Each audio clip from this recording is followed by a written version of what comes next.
Hey guys, welcome back to learn with Rajni. Friends, 12 March के exam में narration के 5 questions आए हैं।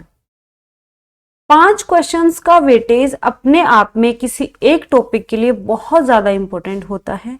आप सोचिए, अगर आप अकेले नरेशन के क्वेश्चंस कर लेंगे, सीधे सीधे आपके 10 नंबर सही हो रहे हैं। तो पेपर का एनालिसिस करने के बाद जो जो टॉपिक मुझे बहुत ज्यादा इंपॉर्टेंट लगे उनके मैं आपको क्वेश्चंस प्रोवाइड करवा रही हूँ। प्लस मैं उसी टाइप के क्वेश्चंस आपको इसमें दूंगी प्रैक्टिस सेट में, जिस टाइप के एग्जाम में बनकर आए हैं। जैसे एक्सक्लेमेटरी सेंटेंस का आया है, इंटरोगेटिव सेंटेंस का आया है। स्टूडेंट्स के कमेंट्स भी आ रहे थे कि हमें इंटरोगेटिव सेंटेंस में थोड़ी सी प्रॉब्लम आती है नरेशन में, तो उसके क्वेश्चंस हमें सॉल्व करवाइए। इस प्रैक्टिस सेट में नरेशन के जो इंपॉर्टेंट क्वेश्चंस मैंने लिए हैं उनमें इंटरोगेटिव सेंटेंस और एक्सक्लेमेटरी सेंटेंस ज्यादा हैं, हर तरह के सेंटेंस हैं। तो 12 मार्च को जो नरेशन के क्वेश्चंस आए थे उनके ऊपर बेस्ड ये प्रैक्टिस सेट मैं आपको प्रोवाइड करवा रही हूं। और ये प्रैक्टिस सेट अगर आप देख लेंगे, यकीन मानिए आपके 5 क्वेश्चन सही होंगे नरेशन के, यानी 10 नंबर का पेपर आपका सही हो जाएगा। तो थोड़ा सा सीरियसली वीडियो को एंड तक देखें और समझें जो मैं आपको समझाना चाह रही हूँ वो सारी चीजें। नरेशन के रूल्स वगैरह आपको आ ही गए हैं क्योंकि आप काफी टाइम से तैयारी करते हुए आए हो। क्वेश्चंस देखेंगे, जो क्वेश्चंस गलत हैं वो क्यों गलत हैं वो भी समझेंगे, और जो सही है ऑप्शन वो क्यों सही है, गलत ऑप्शन क्यों गलत है वो भी समझेंगे, और सही ऑप्शन क्यों सही है वो भी समझेंगे। स्टार्ट करिए। The made asked me if she could get me a glass of juice। ये इनडायरेक्ट स्पीच है। इनडायरेक्ट स्पीच को डायरेक्ट स्पीच में कन्वर्ट करना है। आस्क मी, ठीक है, आस्क टू कभी नहीं होता है, टोल्ड टू कभी नहीं होता। आस्क और टेल ट्रांजिटिव वर्ब है, इनके बाद में टू नहीं आएगा। सारे रूल्स मैं आपको बताते हुए चलूंगी। तो the maid said to me, यहां तक चारों ऑप्शन सेम है। आगे ध्यान से पढ़िए। Can she get me a glass of juice. अब आपको ये देखना है कि इनडायरेक्ट स्पीच इफ से कनेक्ट है तो डायरेक्ट स्पीच में क्वेश्चन होगा। ये ऑप्शन इंटरोगेटिव सेंटेंस नहीं है, तो ऑप्शन सी तो बाहर हो चुका। Can she get me a glass of juice, can I get you the glass of juice, can could you get me a glass of juice. ध्यान से देखना है। अब आपके दिक्कत ये आ गई कि अगर डायरेक्ट स्पीच में कैन होता है वो इनडायरेक्ट स्पीच में कुड में चेंज हो जाता है, और अगर डायरेक्ट स्पीच में कुड होता है तो वो इनडायरेक्ट स्पीच में कुड ही रहता है। तो आपकी दिक्कत आ गई कि कैन को चूज करें कि कुड को। आगे वाला सेंटेंस ध्यान से समझो। इफ शी यहां पर मैड के लिए आया है, इनडायरेक्ट स्पीच में शी मैड के लिए आया है, तो डायरेक्ट स्पीच में यहां पर आई होना चाहिए। सीधी सी बात है ना, आई होना चाहिए। तो आई किस में है? इसमें शी है, इसमें यू है। ये लो, ये आपका आंसर आ गया। The maid said to me can I get you a glass of juice. अब गेट यू, यहां पर देखो आई शी में चेंज हो गया और यू मी में चेंज हो गया, क्योंकि फर्स्ट पर्सन सब्जेक्ट के अकॉर्डिंग चेंज होता है मैड के अकॉर्डिंग, और सेकंड पर्सन ऑब्जेक्ट के अकॉर्डिंग चेंज होता है, मी के अकॉर्डिंग चेंज हुआ है। B option is the right answer. आगे चलिए। He said Manan came to college yesterday. Direct speech को इनडायरेक्ट स्पीच में चेंज करो। तो ही सेड दैट, इस ऑप्शन में दैट नहीं है तो ये एलिमिनेट हो चुका है। आगे देखिए। दैट मनन, यहां पर केम है, वर्ब को टारगेट करें। केम है मतलब सिंपल पास्ट टेंस है। Simple past tense past perfect tense में चेंज हो जाता है तो हैड आएगा। इस ऑप्शन में सिंपल पास्ट टेंस है तो हमें पास्ट परफेक्ट चाहिए। इस ऑप्शन को भी हमने एलिमिनेट कर दिया है। बचा क्या? फर्स्ट और सेकंड। ध्यान से पढ़ लो। Manan had came to college yesterday, Manan had come to college yesterday. Had के बाद में वर्ब की थर्ड फॉर्म आती है। केम यहां पर सेकंड फॉर्म है और हमें थर्ड फॉर्म चाहिए, तो कम केम कम, थर्ड फॉर्म कम होती है। सेकंड थिंग, यस्टरडे को द प्रीवियस डे में चेंज कर देते हैं। डायरेक्ट स्पीच को हम इनडायरेक्ट स्पीच में जब कन्वर्ट करेंगे तो यस्टरडे को द प्रीवियस डे में चेंज कर देंगे। बी ऑप्शन सही होगा। अच्छे लेवल के क्वेश्चंस लिए हैं, वैसे तो इजी हैं ठीक है, आपका जो पेपर था पता है वो कैसा था? पेपर ऐसा था तो नॉर्मल, लेकिन आप उसमें सिली मिस्टेक्स करके कंफ्यूज हो गए। मतलब बहुत छोटे छोटे क्वेश्चंस, मतलब दिखने में बहुत लेंथी क्वेश्चंस नहीं थे, दिखने में तो छोटे क्वेश्चन, लेकिन वो अपने आप में एक अच्छा लेवल मेंटेन करे हुए थे। He said to me what can I do for you, तो ही सेड टू का हो जाएगा आस्क्ड, ही आस्क्ड मी। अब इंटरोगेटिव सेंटेंस किससे कनेक्ट करेंगे? इंटरोगेटिव सेंटेंस जो WH वर्ड है उसी से कनेक्ट होगा। यहां पर ये सेंटेंस दैट से कनेक्ट हो रहा है, तो इसको हमने एलिमिनेट कर दिया। ABC देखिए, what I could do for him, what he could do for me, what he can do for मी। पहली बात तो ये कैन को कुड में चेंज करेंगे, तो इस ऑप्शन में कैन का कैन ही है, तो कैन है इसलिए ये एलिमिनेट हो गया। ए और बी ध्यान से पढ़िए, what I could do for him और what he could do for me. First person subject के अकॉर्डिंग चेंज कर दो, तो आई का किस में चेंज होगा? ही में। सेकंड पर्सन को ऑब्जेक्ट में चेंज कर दो, तो मी का बन जाएगा फॉर मी, क्योंकि हमें ऑब्जेक्ट चाहिए, तो आई का मी बन जाएगा। बी ऑप्शन सही होगा। नेक्स्ट क्वेश्चन है, she said I will finish reading the novel today. Said past form है, तो विल फिनिश का हो जाएगा वुड फिनिश, विल को वुड में चेंज करेंगे। जहां जहां विल है उनको एलिमिनेट कर दो, ये will finish eliminate, will finished eliminate. A और डी रेस से बाहर हो चुके हैं, रेस में बचे हैं बी और सी, ध्यान से पढ़ेंगे। She said that she would finish reading the novel that day, और she said that I would finish reading the novel today. Today को दैट डे में चेंज करेंगे, ठीक है। दूसरी चीज ये कि जो आई है फर्स्ट पर्सन को सब्जेक्ट के अकॉर्डिंग चेंज कर दो, सब्जेक्ट शी है तो यहां पर शी आएगा ना कि आई। बी ऑप्शन सही होगा। आगे चलिए, इस वीडियो को आप देख लोगे, आपके पांचों क्वेश्चन सही होने वाले हैं नरेशन के, क्योंकि एक तो आपका रिवीजन हो जाएगा, दूसरी चीज ये कि आपके जो भी रूल्स हैं, जो भी रूल्स बन सकते हैं इन क्वेश्चंस में, वो सारे रूल्स मैं आपको क्लियर करवाते हुए चल रही हूं। Kamal said I have done my work, तो कमल सैड दैट, ठीक है, यहां तक तो ठीक है। इस ऑप्शन में दैट नहीं है, तो ये ऑप्शन रेस से बाहर है, गलत है। इन तीनों ऑप्शंस में दैट है, तो आगे वाला सेंटेंस पढ़े। दैट आई सब्जेक्ट के अकॉर्डिंग चेंज होगा, और हैव डन का हो जाएगा हैड डन। क्यों? क्योंकि have done present perfect tense को पास्ट परफेक्ट टेंस में चेंज करेंगे। यहां पर ये दोनों प्रेजेंट परफेक्ट हैं, तो हमें पास्ट परफेक्ट चाहिए। D option is the right answer. Kamal said that he had done his work. आगे चलिए, I will see you later she said. She said that she, will को वुड में change करेंगे, तो विल बी और will see दोनों race से बाहर हो चुके हैं, रेस में बचे हैं सी और डी, ध्यान से पढ़िएगा। शी वुड बी सीइंग नहीं होगा, वुड प्लस वर्ब फर्स्ट आएगा, डी ऑप्शन। आगे चलिए, everything is going to be all right said the doctor. The doctor said that everything, अब इज गोइंग है तो वॉज गोइंग में चेंज होगा, present continuous tense past continuous tense में बदल जाएगा। जिस ऑप्शन में आपको वॉज गोइंग दिख रहा है उस ऑप्शन को टिक कर देना। यहां आर गोइंग है गलत, इज गोइंग गलत, विल बी गलत, was going to be all right, D option is the right answer. आगे चलेंगे, mother said all the guests will arrive tonight. Will को वुड में चेंज करेंगे, टुनाइट को दैट नाइट में चेंज करेंगे। जहां जहां वुड है उसको, उन ऑप्शंस को पकड़ लो। ये विल अराइव बाहर है, ये विल अराइव बाहर है, दो वुड के ऑप्शन है, दोनों को अच्छे से पढ़ेंगे। Mother said that all the guest would arrive that night.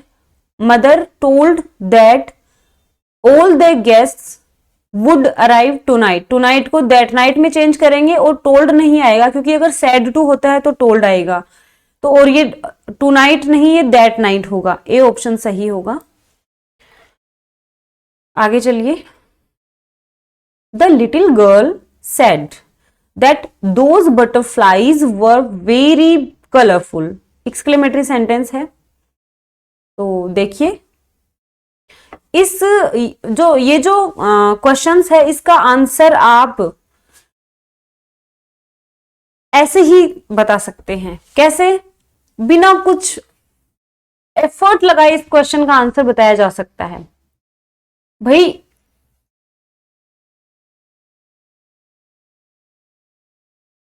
Exclamatory sentence है that those butterflies were very colourful. Exclamatory sentence है। तो एक्सक्लेमेटरी सेंटेंस ये इनडायरेक्ट स्पीच में है। डायरेक्ट स्पीच में एक्सक्लेमेटरी सेंटेंस में मार्क ऑफ एक्सक्लेमेशन लगता है या नहीं लगता? लगता है ना। तो मार्क ऑफ एक्सक्लेमेशन कौन से सेंटेंस में लगा हुआ है भाई? ये देख लो आप। तो यहां पर फुल स्टॉप है, ये नहीं आएगा। यहां पर फुल स्टॉप है, ये भी नहीं आएगा। यहां पर क्या है? मार्क ऑफ एक्सक्लेमेशन, और यहां पर क्वेश्चन मार्क है, तो ये भी नहीं आएगा। पहली चीज ये। दूसरी चीज एक्सक्लेमेटरी सेंटेंस है तो हाउ या व्हाट से बनेगा। ठीक है, विस्मयादिबोधक जो शब्द होते हैं उनसे बनेगा। The little girl says how colourful were these butterflies. अब देखो पहली चीज कि इस बाकी का फॉर्मेशन तो सही है। ये जो क्वेश्चन है बाकी का फॉर्मेशन तो सही है कि मार्क ऑफ एक्सक्लेमेशन है, ये भी सारा सही है। लेकिन आप मुझे ये बताओ कि मार्क एक्सक्लेमेटरी सेंटेंस में इन्होंने प्रेजेंट टेंस में क्या दे रखी है? वर्ब दे रखी है, रिपोर्टिंग वर्ब। जब रिपोर्टिंग वर्ब प्रेजेंट टेंस में होती है तब इस टेंस में कोई चेंजेस नहीं होते हैं। द लिटिल गर्ल सेज का सेज ही रहता है, या फिर से टू का टेल्स हो जाता है। ठीक है, तो सेज का यहां पर सेज होना चाहिए, यहां पर सेज नहीं है, सैड है, तो एक्सक्लेमेटरी सेंटेंस नहीं होगा ये। ठीक है, those butterflies were very colourful, ये एक अफर्मेटिव सेंटेंस हुआ। अफर्मेटिव सेंटेंस हुआ ना। अफर्मेटिव सेंटेंस हुआ तो अफर्मेटिव सेंटेंस को द लिटिल गर्ल सेड, क्योंकि एक्सक्लेमेटरी सेंटेंस होता, आपको थोड़ा सा मैंने गुमराह किया। अगर एक्सक्लेमेटरी सेंटेंस होता तो द लिटिल गर्ल एक्सक्लेम्ड, उससे आता ना एक्सक्लेम्ड विद सोरो, एक्सक्लेम्ड विद जॉय, तो ये एक्सक्लेमेटरी सेंटेंस नहीं था। दूसरी चीज ये कि आपको वर्ब भी देखनी चाहिए, क्योंकि यहां पर सेज है तो यहां पर सैड है, इसलिए ये नहीं बैठेगा। ए और बी ऑप्शन में से एक आ सकता है। दोज का दोज ही रहेगा, यहां पर दीज कर रखा है तो गलत है, फर्स्ट ऑप्शन सही होगा। Those butterflies were very colourful, these butterflies are very colourful. तो अब आप मुझे ये बताइए, जब भी डायरेक्ट स्पीच को इनडायरेक्ट स्पीच में कन्वर्ट करते हैं तो दिस को दैट में चेंज करते हैं, दीज को दोज में चेंज करते हैं, दिस डे को दैट डे में चेंज करते हैं। First thing. दूसरी चीज ये, simple present tense simple past में चेंज हो जाता है, और past simple past tense past perfect में चेंज हो जाता है। ये डायरेक्ट स्पीच में ये सिंपल प्रेजेंट टेंस है जो कि सिंपल पास्ट में चेंज हो गया, आर का वर्ब हो गया, दीज का दोज हो गया। बी ऑप्शन सही होगा। थोड़ा सा मैंने आपको उलझा दिया है इस क्वेश्चन में, जो कि आप क्लियर कर लेना क्योंकि ये क्यों सही है। आगे चलिए। Mother ordered the children to stop playing then. Ordered है, मां ऑर्डर दे रही है, तो प्लीज से तो नहीं बनेगा। ऑर्डर अगर दिया जाता है तो प्लीज का यूज नहीं करेंगे। जहां डायरेक्ट स्पीच में जहां प्लीज का यूज हो रहा है तो उसका इनडायरेक्ट स्पीच बनाएंगे तो रिक्वेस्टेड आएगा। ओके, डी ऑप्शन में इंटेरोगेटिव सेंटेंस है, can you stop playing now, तो ये ऑर्डर नहीं है। ऑर्डर देने के लिए वर्ब की फर्स्ट फॉर्म से दिया जाएगा। Mother said to the children stop playing now या डोंट प्ले देन, क्या आएगा? स्टॉप प्लेइंग नाउ, ये ऑप्शन होगा। Stop playing then, stop playing now को चेंज कर देंगे to stop playing then, B option. आगे चलें। She exclaimed that I had grown very tall. Exclaimed that आया है तो क्या होगा, एक्सक्लेमेटरी सेंटेंस होगा, ठीक है। She said to me, said to को एक्सक्लेम्ड में हमने चेंज कर दिया और दैट से कन्वर्ट कर दिया। How tall I have grown, how tall are you, देखो हैड है तो हैव या हैड आना चाहिए, तो ये ऑप्शन नहीं होगा। How told you have grown, you have grown very toll, ये भी नहीं होगा, क्योंकि एक्सक्लेमेटरी सेंटेंस को हम हाउ से या व्हाट से कनेक्ट करेंगे, या जो भी एक्सक्लेमेटरी वर्ड्स होते हैं उनसे स्टार्ट करेंगे, और मार्क ऑफ एक्सक्लेमेशन ए और डी में लगा हुआ है, तो ये हमने मार्क ऑफ एक्सक्लेमेशन भी देख लिया। पूरा सेंटेंस पढ़ेंगे, how tall I have grown, how told you have grown. अब इनडायरेक्ट स्पीच पढ़ो, that I had grown very toll, तो वो जो शी है वो मुझे देखकर कह रही है, मुझे देखकर उसने कहा है कि तुम कितनी जल्दी बढ़ गए हो, तो how told you have grown, D option. The young man exclaimed that it was a great feast, the young man says नहीं होगा, क्योंकि प्रेजेंट जो रिपोर्टिंग वो प्रेजेंट टेंस में होती है, तो हम कोई चेंजेस नहीं करेंगे, तो यहां पर प्रेजेंट टेंस वाली रिपोर्टिंग वर्ब को बाहर कर देंगे। शी सेड दैट, अब एक्सक्लेम्ड है तो एक्सक्लेमेटरी सेंटेंस चाहिए, ये सेंटेंस इंटरोगेटिव है इसलिए हमने इसको एलिमिनेट कर दिया। ए और बी देखो, what a great feast it is, it has being A, तो इट हैज बीइंग गलत फॉर्मेशन है, A option is the right answer. Sania said to me, tomorrow is my convocation, said to को told में change कर देंगे, told अपने बाद में टू नहीं लेगा इसलिए फर्स्ट ऑप्शन गलत है। और सानिया टोल्ड मी आएगा, आई टोल्ड सानिया नहीं होगा, इसने चेंज कर दिया, तो डी भी गलत है। बी और सी ध्यान से पढ़ें, Sania told me that tomorrow was her convocation, Sania told me that the next day was her convocation, tomorrow को किसमें चेंज करेंगे, ये जो टुमारो है उसको नेक्स्ट डे में चेंज करेंगे, द नेक्स्ट डे, तो सी ऑप्शन सही होगा। नेक्स्ट है, I said to you he should be trusted, said to told में चेंज हो जाएगा, और said to ask में भी चेंज हो सकता है, ठीक है। I told you that I should be trusted, पहली चीज तो ये कि ये सेकंड थर्ड पर्सन है, थर्ड पर्सन में हम कोई चेंजेस नहीं करते हैं, थर्ड पर्सन में कोई चेंजेस नहीं होंगे, तो यहाँ आई है और यहाँ यू है, इनको हम इनकी वजह से ये ऑप्शंस गलत हो चुके हैं, थर्ड पर्सन ऐसा का ऐसा रहेगा। I told you that he should be trusted, I asked you if he should be, देखो इफ से कनेक्ट क्यों करेंगे, दैट से कनेक्ट करेंगे, क्योंकि ये तो असर्टिव सेंटेंस है, असर्टिव सेंटेंस को तो दैट से कनेक्ट करते हैं, तो that, C option. He exclaimed, "What a fine piece of architecture it is."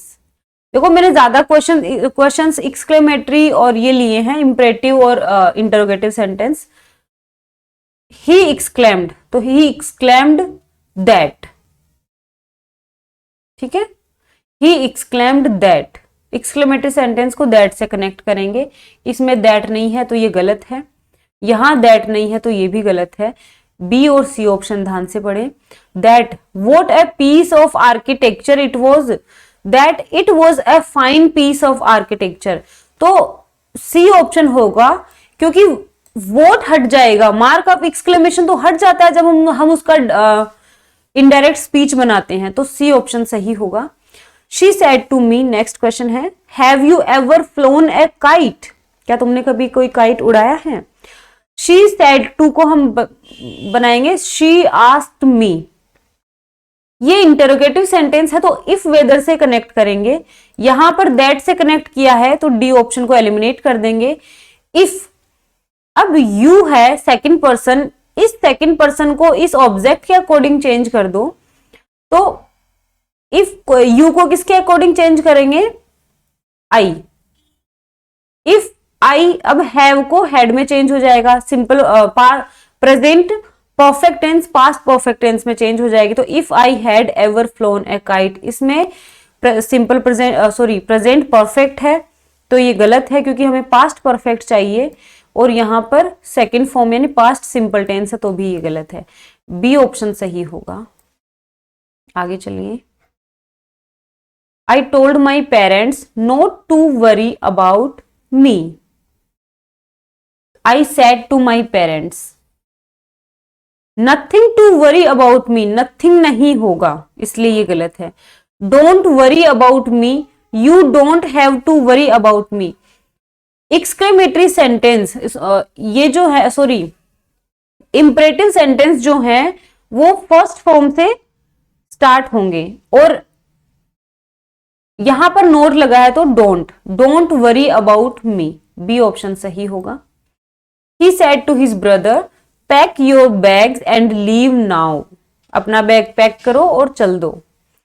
तो said to, he told his brother that pack your bags and leave now. He suggested, देखो suggestion तो नहीं दे रहा है वो। He ordered his brother to pack your bag, brother के लिए योर बैग कैसे आएगा, इसमें भी योर बैग है और इसमें भी योर बैग है।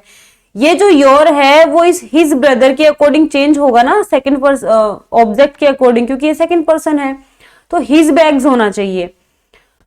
डी ऑप्शन सही होगा। He instructed his brother to pack his bag and leave, now को देन में चेंज कर देंगे।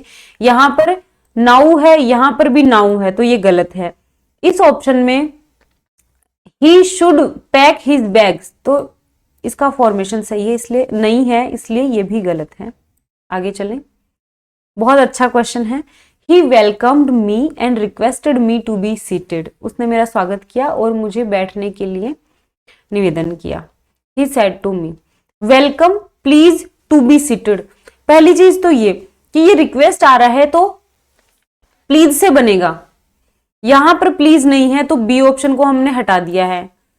बी वेलकम, बी नहीं होगा, वेलकम वर्ब है तो वेलकम फर्स्ट फॉर्म से शुरू होगा, इसलिए सी गलत है। ए और डी में से एक होगा। प्लीज टू बी सीटेड होगा या प्लीज बी सीटेड होगा, टू बी सीटेड नहीं होगा, please be seated, D option सही। I said to him angrily get out and don't dare to come here again, चले जाओ और फिर से यहां आने की कोशिश मत करना। आई ऑर्डर्ड हिम, अब गेट आउट को किस में चेंज करेंगे, इंपरेटिव सेंटेंस है तो टू से चेंज होगा, टू से कनेक्ट होगा। यहां पर दैट है और यहां पर कुछ भी नहीं है, तो ये दोनों एलिमिनेट हो चुके हैं। ए और बी ऑप्शन ध्यान से देखिए। I ordered him to get out and not dare to come there again. I ordered him to get out and don't dare नहीं होगा, नॉट डेयर होगा, and not dare to come here को there में change करेंगे, तो ये गलत है, ए ऑप्शन सही होगा। तो ये 12 मार्च को जो एग्जाम हुआ था उस पे बेस्ड मैंने नरेशन के क्वेश्चंस लिए हैं। पूरी कोशिश की है कि उस एग्जाम में जो क्वेश्चंस, जिस टाइप के क्वेश्चंस बने थे सेम उसी पैटर्न के मैं क्वेश्चंस इसमें लूं। 5 क्वेश्चंस आपके आए थे नरेशन के, तो बहुत ज्यादा इंपॉर्टेंट है। 10 नंबर का आपका पेपर होगा। और हाँ, जरूरी नहीं है कि 12 मार्च वाले में 5 क्वेश्चन नरेशन के आ गए तो इस बार 5 ही आएंगे, हो सकता है 4 भी आ जाएं, तो लेकिन 4 से कम तो नहीं आएंगे, 4 या 5 क्वेश्चंस आएंगे। वीडियो को देखना, अच्छे से समझना, और आपके लिए बेनिफिशियल है। पीडीएफ मैं आपको अपने टेलीग्राम ग्रुप में प्रोवाइड करवा दूंगी, वहां से आप इसका रिवीजन कर सकते हैं।